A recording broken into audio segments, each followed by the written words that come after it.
People usually start life by being born. Not me, though. That's to say, I don't know how I came into the world. Purely theoretically, I could have emerged from the foam of the crest of a wave or developed inside a seashell like a pearl. Then again, I might have fallen from the sky like a shooting star. The only certainty is that I was a foundling, abandoned in the middle of the ocean. My earliest memory is of being afloat in rough seas, naked and alone in a walnut shell. For at first I was very, very small. I also remember sound, a very big sound. When you're little, you tend to overestimate the size of things, but I now know that it really was the biggest sound in the world. Its source was the loudest, most monstrous, and dangerous whirlpool anywhere in the seven seas. I had no idea, of course, that my little nutshell was bobbing towards the dreaded maelstrom.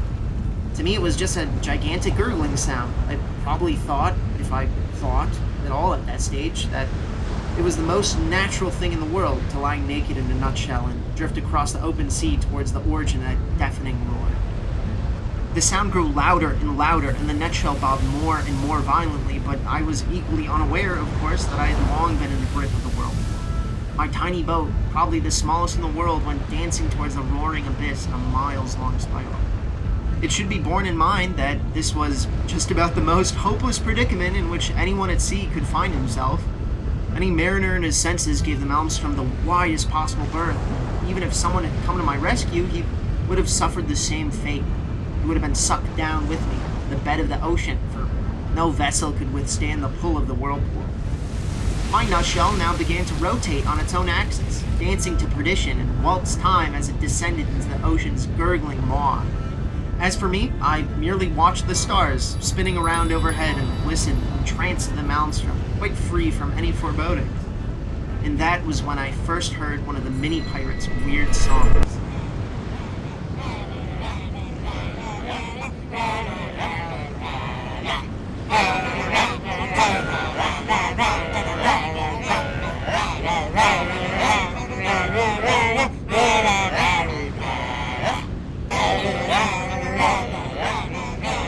Mini pirates were the masters of the Zamonian Sea.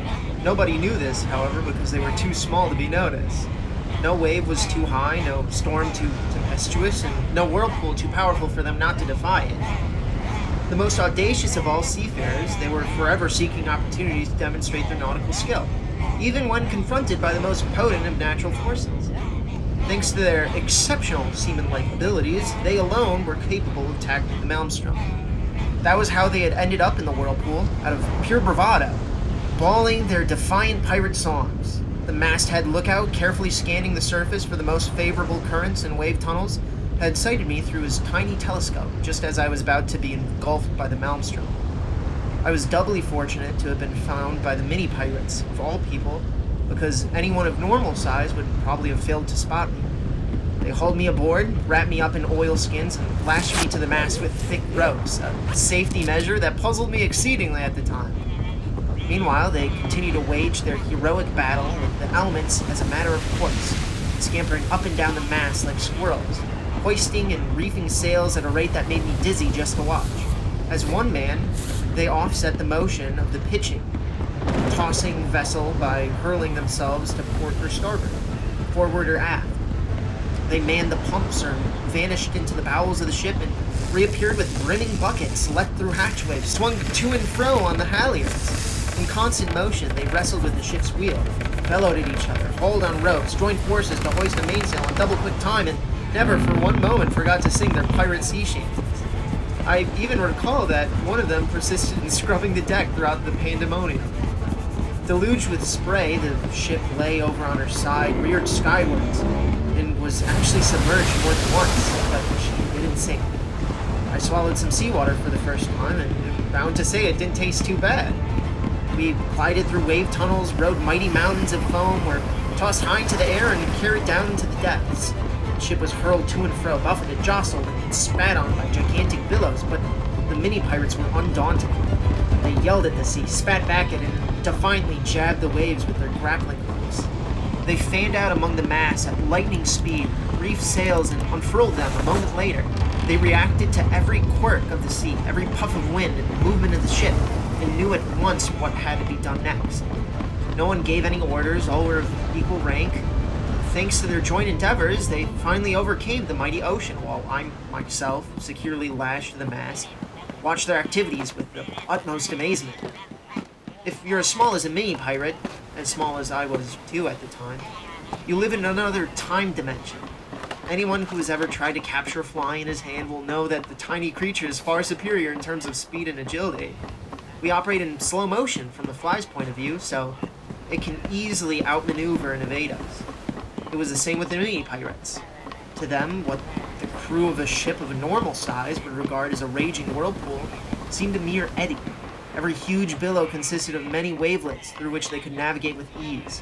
Just as a hurricane can sweep across a city and topple the tallest buildings but leave a little spider's web intact, so the monstrous whirlpool could not harm us.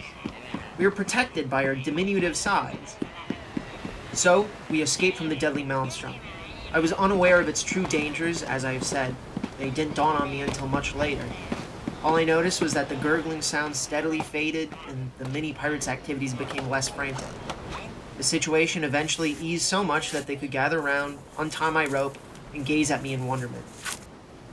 I gazed back at them.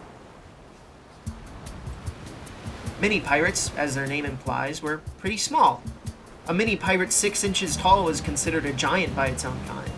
The little creatures sailed the seas in tiny ships, ever on the lookout for something small enough to capture. This happened very seldom. Never, in fact. Truth to tell, the mini-pirates had never managed to capture a single prize, not even a rowing boat, in the whole history of navigation. Sometimes, usually in desperation, they attacked bigger ships, even ocean-going giants, but their efforts passed unnoticed as a rule. The tiny buccaneers hurled their grappling hooks at the big vessels and were towed along until they gave up. Either that, or they fired their dinky little cannon, but cannonballs always fell short and splashed harmlessly into the sea after traveling only a few yards. Because they never captured any booty, the mini-pirates lived mainly on seaweed, or such fish as they were capable of tackling. Sardines, for instance, or very small scampi. They didn't turn their noses up at plankton either, if times were hard. The mini-pirates had little iron hooks instead of hands, and wooden stumps instead of proper legs. Nor did I ever see one without an eye patch. At first I thought they'd been wounded during their reckless attempts to board a prize, but I later learned that they were born that way, complete with hats and mustaches. From the Encyclopedia of Marvels, Life Forms, and Other Phenomena of Zemodia and Its Environs, by Professor Abdullah Nightingale. Mini-pirates. Despite their essential harmlessness, or possibly because of it, mini-pirates affect an extremely gruff and bloodthirsty manner. They like to deliver grandiloquent speeches, preferably about successful voyages of depredation and fat prizes. The uncharitable might accuse them of a penchant for bragging. Whenever two mini-pirates encounter each other, a frequent occurrence in a crowded ship, they simultaneously, with sweeping gestures and much shouting, list the merchant ships they claim to have sent to the bottom and boast of innocent seamen mercilessly keelhauled or made to walk the plank. While so doing, they drink rum, a beverage compounded of seaweed juice and molasses, which, although it contains no alcohol whatever, stimulates their imagination and quickly slurs their speech. Many pirates have rather weak heads.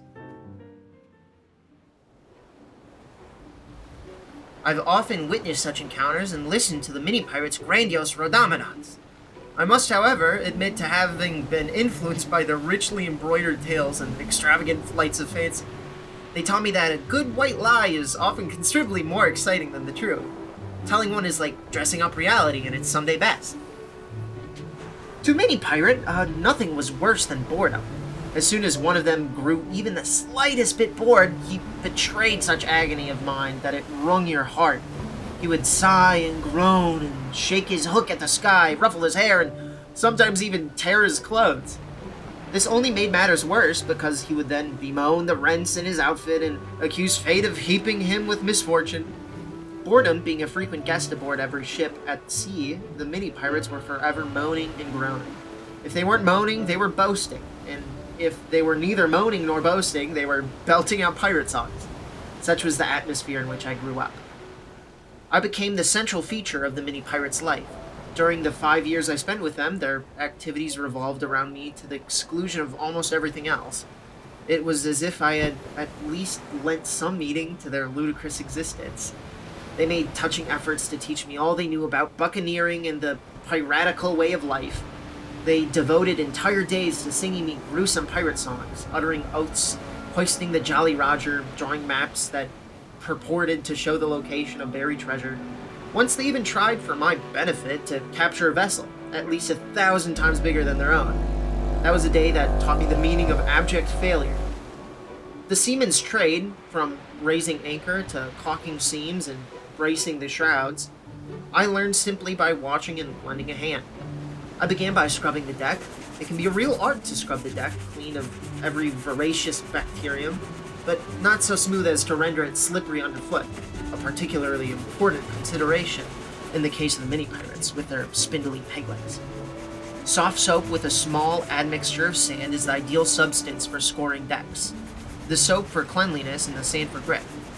I learned how to sail close-hauled and how to lie in a lull, how to make the most of a following breeze, how to wear ship, how to go about in a heavy sea, and how to stop dead, a trick mastered only by the mini pirates, who used it to avoid dangerous collisions with sizable fish. In their case, anything bigger than a cod. Knots are one of the most important aspects of a seaman's life. I don't mean the speed of a ship, which is also measured in knots, but the many ways of tying a hempen rope. I learned 723 different methods of tying a knot, and I know them all by heart to this day. I can, of course, tie an ordinary reef knot, but also a mini pirate's double skirt rope, a storm cravat, a goose gallows, a hobgoblin hitch, even a double Gordian. I mastered the hempen twist and the 8-strand octopus noose, the manila maze and the reel rope yarn, the buccaneer's bowline and the captain's clinch. Blindfolded, I could even tie 2 eels into knots so complex that it would have taken them longer than a lifetime to disentangle themselves. Aboard the mini pirate ship, I became something in that nature of a senior knots master. Whenever a knot was needed, they came to me. I could tie a knot in a fish. I could even, in a dire emergency, tie a knot in a knot. Navigation, of course, is especially important at sea. The mini pirates, who had a very few technical aids, were unfamiliar even with the magnetic compass. They steered in accordance with a system based on observation of the motion of the waves. People say that one wave resembles another, but they're mistaken. Watch waves for long enough and you'll realize that everyone is different. Each wave undulates in its own particular way. Some are pointed and precipitous, others rounded and flat. Waves can be thick or thin, green or blue, black or brown, turbid or transparent, large or small, broad or long, cold or warm, salty or sweet, noisy or silent, fast or slow, harmless or lethal. Every wave has a stature of its own, so to speak. It possesses not only a face of its own, but an individual hairstyle and the shape of the foam on its crest. Waves are differentiated by their mode of progression. Those in southern waters favor a nonchalant, rolling gait. Those in northern seas stride briskly along because of the cold and the danger of congealing into ice floes. Caribbean waves dance in calypso time. Scottish waves form line abreast and march along to the strains of inaudible bagpipes. Anyone who makes a detailed study of the subject will know which waves like to be where. Small, green ones with funny little cowlicks of foam are found in shallow tropical waters. Dark and muddy ones near the coast, and particularly in estuaries. Big blue ones in cold, deep seas, and so forth. You can also tell precisely where you are from their appearance, whether you're sailing in shallow waters or above invisible sandbanks and coral reefs, whether you're near land or on the high seas, whether the current is treacherous, even whether the water contains sharks or merely herrings. If sharks are around, the waves develop a slight tremor. I also learned all I needed to know about the daily shipboard maintenance, how to repair planks, how to remove sea snails from the hull and cook them in a seaweed bouillon, how to keep my feet in heavy sea, how to lower a boat, throw a lifebelt, stand my turn as masthead lookout. Within a year, I was fully trained, able-bodied sea bear, and no longer threw up in rough water. The mini pirates gave me plenty to eat, mainly seaweed and skinny little fish. They knew over 400 ways of preparing these dishes, which ranged from seaweed nature to a highly sophisticated souffle. and I was privileged to sample every one of them. My present aversion to seaweed may possibly have stemmed from mini pirates' dietary habits. Say what you like about seaweed. It contains all the important vitamins and proteins a little bluebear needs in order to grow. Too many of them, perhaps, because I grew at a speed that began to make me, and more particularly the mini pirates, uneasy. Having at first been smaller than my rescuers, I was the same size as them after a year. After the second year, I was twice as big, and after 4 years, my height was 5 times theirs. It can well be imagined that my rapid growth made a very unpleasant impression on sea rovers whose small stature endowed them with a natural mistrust of all things big. After 5 years on board, I had become so large and heavy that I threatened to sink their ship. Although I failed to appreciate it at the time, the mini pirates did the only right thing by marooning me on an island one day. I'm sure they didn't find it easy. They gave me a bottle of seaweed juice and a loaf of home-baked seaweed bread to see me on my way. Then, moaning and groaning, they sailed off into the sunset. They knew that life without me would be considerably more tedious. As I sat there, naked and forlorn on the shores of a lonely island, I thought about my predicament for the first time. It was, in fact, the first time I'd ever thought at all, because I never managed to form a clear idea about anything in the eternally noisy atmosphere of the mini pirate ship. I'm bound to admit that my first attempts at cogitation were far from unfathomably profound. The first thought that came into my head was of hunger, the second of thirst. So I greedily wolfed the seaweed bread and hurriedly drained my bottle of seaweed juice. My tummy was promptly pervaded by a pleasant glow, as if someone had lit a little campfire inside of me. Accompanying this sensation was a certain self-assurance that encouraged me to take the bull by the horns and explore the island's vast palm forest. This early experience may be said to have become a maxim that has governed all my future lives. However great the challenge, it's easier to overcome with a decent meal inside of you. Then came nightfall, and with it, darkness.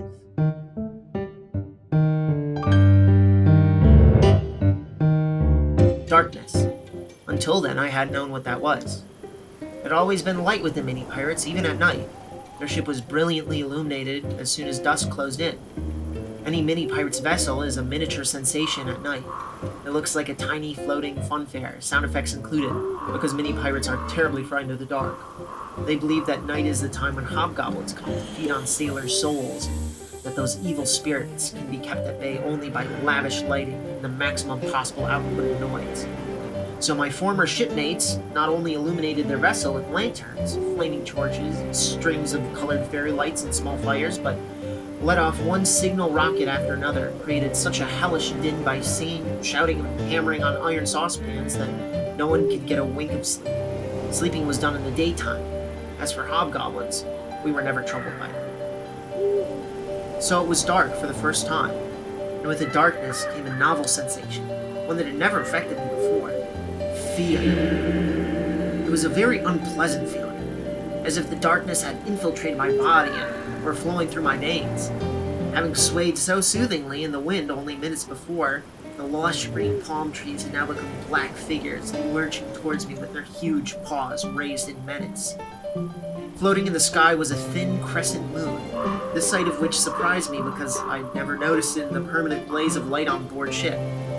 The wind rustled in the fronds of the palm trees and transformed them into a throng of whispering ghouls that hemmed me in ever closer and groped for me with skeletal fingers.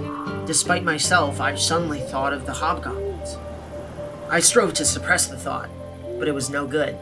I missed the mini pirates' hysterical hubbub, their raucous voices, and above all their extravagant lighting, the lighting that had kept hobgoblins away.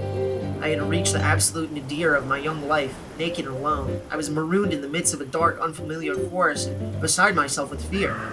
All at once I sighted a very alarming phenomenon among the palm trees. Serpentine threads of green light, quite far off at first, but quickly drawing nearer. I also heard a nasty, high-pitched electric hum and an occasional hollow, mocking laugh of the kind uttered by the horned creatures that lived down well shafts. This, so the many pirates had told me, was how hobgoblins advertised their presence. From the Encyclopedia of Marvels, Lifeforms, and Other Phenomena of Zamonia and its Environs. by Professor Abdullah Nightingale. Hobgoblins. These beings fall into the category known as universally reviled life forms. See also Spider Witch, the Troglodyte, the and Barlock, the. This includes those creatures residing in Zemonia and its environs whose deliberate policy is to spread panic among their contemporaries and, in other respects, to indulge in antisocial, disruptive, and killjoy behavior of every description. Of repulsive or even terrifying appearance, hobgoblins usually operate in packs, making frightful noises and singing horrific songs. They delight in alarming utterly defenseless creatures. It was all too much for me. I felt a hot liquid well up inside my head. My eyes, my mouth, and nose became filled with it, and my only recourse was to yield to this internal pressure. I wept. I wept for the first time in my life. Fat, salty tears plopped onto my fur. My nose ran like a tap. My whole body shook in time to my sobs. Everything else was secondary now. The encircling hobgoblins, the darkness, the fear, all were subordinate to this mighty outburst of emotion. I wept and sobbed, stamped my little hindpaws, bawled at the top of my voice. Like two miniature cataracts, the tears continued to stream down my fur until I resembled a wet floor cloth. I broke down completely. Then calm descended. My tears dried up, my sobs subsided. A reassuring sensation of warmth and wariness overcame me. My fear had vanished. I even plucked up enough courage to raise my head and look the hobgoblins in the face. They were hovering around me in a semicircle, 6 or 7 flickering figures outlined in ghostly light, their arms and legs dangling limply like uninflated inner tubes. They stared at me in silence for a while, almost touched. Then they started to applaud.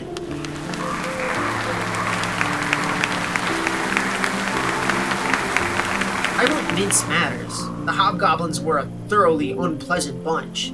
Their slithery movements, the slight electric shock you received when they touched you, their high-pitched sing-song voices, and, above all, the dubious pleasure they derived from terrorizing helpless fellow creatures. All these attributes were utterly repulsive. There was also the smell of rotting wood they gave off. It was associated with their sleeping habits, and more particularly, their disgusting form of nourishment. But more of that later. Yes, the hobgoblins really were the end, but I went with them notwithstanding. After all, what choice did I have?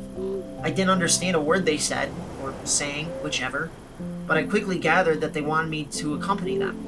In view of my predicament, I felt it was the wisest policy, though heaven alone knew what they would do to me.